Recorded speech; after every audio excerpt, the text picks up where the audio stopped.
Well, Bueno, ¿disfrutaron de su visita?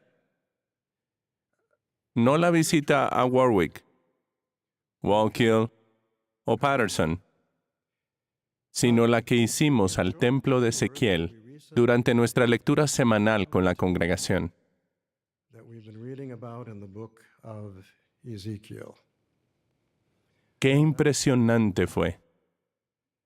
Imagínense, We were se nos llevó a una montaña altísima y vimos el imponente recinto del templo de la visión de Ezequiel. complex. ¿Y qué me dicen del guía? Fue nada menos que un ángel, de apariencia como de cobre, Copper. que nos mostró cosas increíbles. Todo eso es muy interesante. Pero, ¿qué significa? Durante muchos años, nuestras publicaciones explicaron que el templo que Ezequiel vio era el gran templo espiritual de Jehová. Temple. Llegamos a esa conclusión porque, sin duda, hay ciertas similitudes entre el tabernáculo de la época de Moisés y el templo de Ezequiel. Y pensábamos que el templo de Ezequiel y el tabernáculo representaban lo mismo. Sabemos que el tabernáculo representa el templo espiritual, porque lo dijo el apóstol Pablo. Y, bueno, aunque es verdad que hay similitudes entre el tabernáculo y el templo de Ezequiel, también hay grandes diferencias entre ellos. Por ejemplo, el tabernáculo se centra en el sumo sacerdote y en el sacrificio que éste hacía en el día de expiación. Así que podemos afirmar que apuntaba a lo que Jesús haría en el futuro en su papel de gran sumo sacerdote y al sacrificio que Él haría. That he was going to make. But now what Pero, ¿qué hay del templo que vio Ezequiel? ¿Hay un sumo sacerdote? No. ¿Hay un día de expiación? ¿Se habla del día de expiación? No, ni se menciona. And so we can see that Como vemos, hay ciertas diferencias entre el tabernáculo y el templo de Ezequiel. Ezekiel. Now right up front, Bueno, be clear, aclaremos algo desde el principio. was not Lo que Ezequiel vio no era el templo espiritual. Veamos por qué. Pero antes, repasemos lo que el hermano Loesch dijo acerca del templo espiritual. ¿Qué dijo? Mencionó que se trata de un medio para algo. ¿Para qué? Él dijo que es el medio por el cual adoramos a Jehová en virtud del sacrificio de Jesús. ¿Y qué sabemos del sacrificio de Jesús?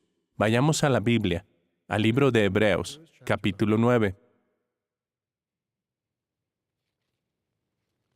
Hebreos, capítulo 9, y vamos a leer los versículos 11 y 12. En Hebreos 9, 11 y 12, Pablo dice, sin embargo, cuando Cristo vino como sumo sacerdote de las cosas buenas que han llegado a realizarse, así que el templo espiritual ya existía en el tiempo de Jesús, porque esas cosas ya habían llegado a realizarse. Sigue diciendo que entró en la tienda más grande y más perfecta, no hecha de manos, es decir, no de esta creación, y que entró en el lugar santo, no con la sangre de machos cabríos y de torillos, sino con su propia sangre, una vez para siempre. ¿Qué aprendemos? Aprendemos que el sacrificio de Jesús se ofreció una vez para siempre all time, y que la sangre de toros y cabras ya no es necesaria. Un sacrificio y ya. Después de él, ya no hacen falta ofrendas de grano, ofrendas por la culpa, ofrendas quemadas, offerings, ni ofrendas por el pecado, porque el sacrificio de Jesús cubre todo. is enough. El templo espiritual se centra en el sacrificio de Cristo. And now Pero, ¿qué fue lo que vimos al recorrer el templo de Ezequiel? ofrendas de grano, ofrendas por el pecado, ofrendas por la culpa, la sangre de toros y cabras, y hasta la purificación de los sacerdotes, que de ningún modo se ve que hayan sido declarados justos mediante su fe en la sangre de Cristo. Así que hay algo diferente en cuanto al templo de Ezequiel. Lo cierto es que Ezequiel y Pablo hablan de cosas distintas. Si están tomando notas, ahora es el momento de que hagan un pequeño apunte. Pablo nos enseña acerca del medio que Jehová ha puesto para que lo adoremos. Ezequiel nos enseña acerca de, allá voy, las normas que Jehová ha puesto para que lo adoremos. Ezequiel nos enseña acerca de las normas que Jehová ha puesto para que lo adoremos. ¿Y qué aprendemos en esos 9 capítulos de Ezequiel sobre las normas de Jehová? Pues que son elevadas. Sus normas son muy elevadas. Ahora bien, pensemos en esto. ¿Dónde estaba el templo de Ezequiel? ¿Estaba en un monte de altura media, como el monte Moria o el monte de los Olivos de Jerusalén? No. Estaba sobre una montaña muy alta. Un templo situado en una montaña muy alta. La casa de Jehová en una montaña muy alta, tal vez por encima de la cumbre de las montañas. ¿No le suena familiar? ¿Dónde dice la Biblia algo parecido? Ah, sí, en Isaías 2:2. Vamos a leerlo.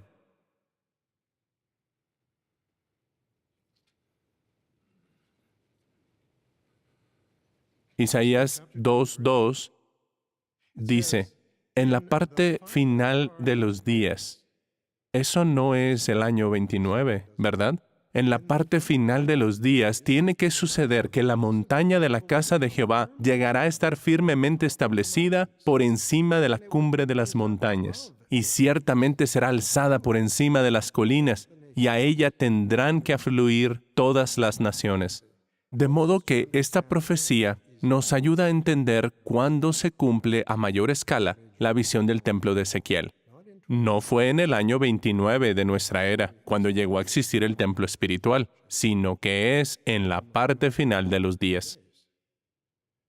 ¿Y qué se establece por encima de la cumbre de las montañas? Sabemos que es la adoración a Jehová.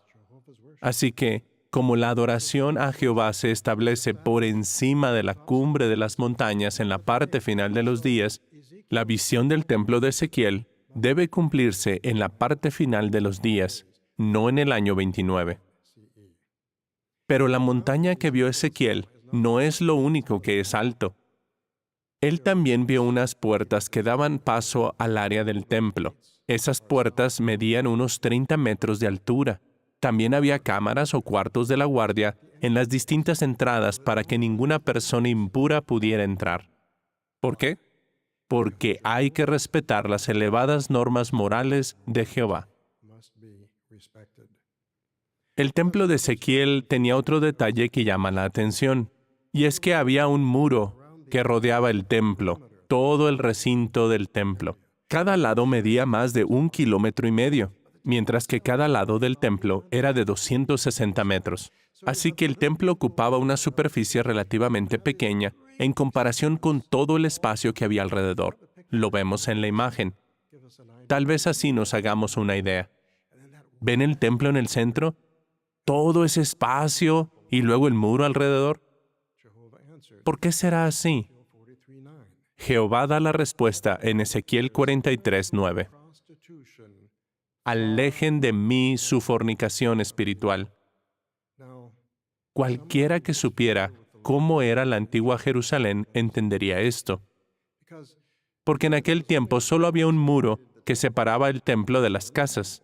De modo que, cuando la gente se puso a adorar a dioses falsos y a cometer inmoralidad y todo tipo de cosas horribles en las casas, era como si estuvieran llevando esas cosas justo hasta el muro del templo. Por eso dice Jehová, se acabó, basta, no quiero esas cosas cerca de mí.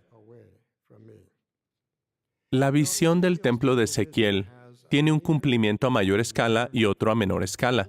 Empecemos hablando del cumplimiento a menor escala. En el capítulo 8, Ezequiel describió la situación que había en el templo de su día, el que Salomón había construido. Había 70 hombres ofreciéndoles incienso a cosas que se arrastran y bestias asquerosas, 25 hombres inclinándose al sol y mujeres llorando por el dios Tamuz. Pero, para alivio suyo, Ezequiel no vio ninguna de estas cosas en el templo de la visión. Lo que vio fue que se adoraba a Jehová de manera pura, de la manera que Jehová había dicho y que él aprobaba. De modo que, después de que los judíos fueran liberados del cautiverio en Babilonia, podrían adorar a Jehová de manera aceptable. Así es, después de que los judíos fueran liberados del cautiverio en Babilonia, podrían volver a adorar a Jehová de la manera correcta. Pero recuerden, el título del discurso es El templo de Ezequiel y lo que significa para nosotros. Entonces, ¿qué tiene que ver con nosotros? Bueno, dicho sencillamente, ahora estamos viviendo en el tiempo en que se cumple a mayor escala la visión del templo de Ezequiel, y la adoración verdadera ha sido restablecida. ¿Desde cuándo? Bueno, ¿desde cuándo concretamente está la montaña de la casa de Jehová por encima de las cumbres de las montañas? Desde 1919. ¡Qué coincidencia! En ese mismo año, el pueblo de Jehová fue liberado de Babilonia la Grande. Después de esa liberación, vemos que la adoración verdadera va refinándose, haciéndose cada vez mejor. Y desde ese momento, Jehová nos ha ido dirigiendo para que obedezcamos sus elevadas normas. Pensemos, por ejemplo, en sus elevados requisitos morales. Nadie puede llegar a formar parte de la organización hasta que los ancianos se aseguren de que es aceptable a la vista de Jehová. Hace 65 años, cuando yo empecé a predicar, bueno, ya sé que algunos de ustedes empezaron a predicar antes que yo, pero yo recuerdo que hace 65 años solo tenías que entregar el informe para empezar a predicar. Nadie te hacía preguntas. No tenías que recibir ninguna aprobación. Y antes de bautizarte, los ancianos tampoco te hacían preguntas. Ni siquiera había ancianos. Pero eso ha cambiado. Vemos que Jehová ha ido elevando los requisitos. ¿Y qué hay de quienes cometen pecados y no se arrepienten? Hoy dejan de ser parte de la congregación. Pero no siempre fue así. Como vemos, Jehová nos ha ido dirigiendo de forma progresiva, nos ha ido guiando para que tengamos una amistad más estrecha con Él. Pero Jehová también ha purificado a su pueblo en sentido espiritual. Pensemos en cuánto se ha esforzado el pueblo de Jehová desde 1919 para mantener la adoración pura lo más lejos posible de cualquier fuente de contaminación espiritual. Ha rechazado doctrinas falsas y costumbres con raíces paganas e idolátricas. ¿Y cuál ha sido el resultado? Que ha recibido la bendición de Jehová, y tenemos prueba innegable de ello. Muchas naciones están acudiendo a la montaña de la casa de Jehová porque han oído que Dios está con su pueblo. Bueno, ¿qué hemos aprendido en este discurso? Esto, que el templo espiritual es el medio por el cual adoramos a Jehová, mientras que el templo de Ezequiel destaca las normas que Dios ha puesto para que lo adoremos. ¿Y qué más hemos aprendido? Esto, que el templo espiritual entró en funciones en el año 29, mientras que la visión del templo de Ezequiel se empezó a cumplir en el año 1919. Qué agradecidos estamos al ángel que nos sirvió de guía en esta impresionante visita al templo. Pero sobre todo, le damos las gracias a Jehová por ayudarnos a ver lo que esta impresionante visión significa para cada uno de nosotros.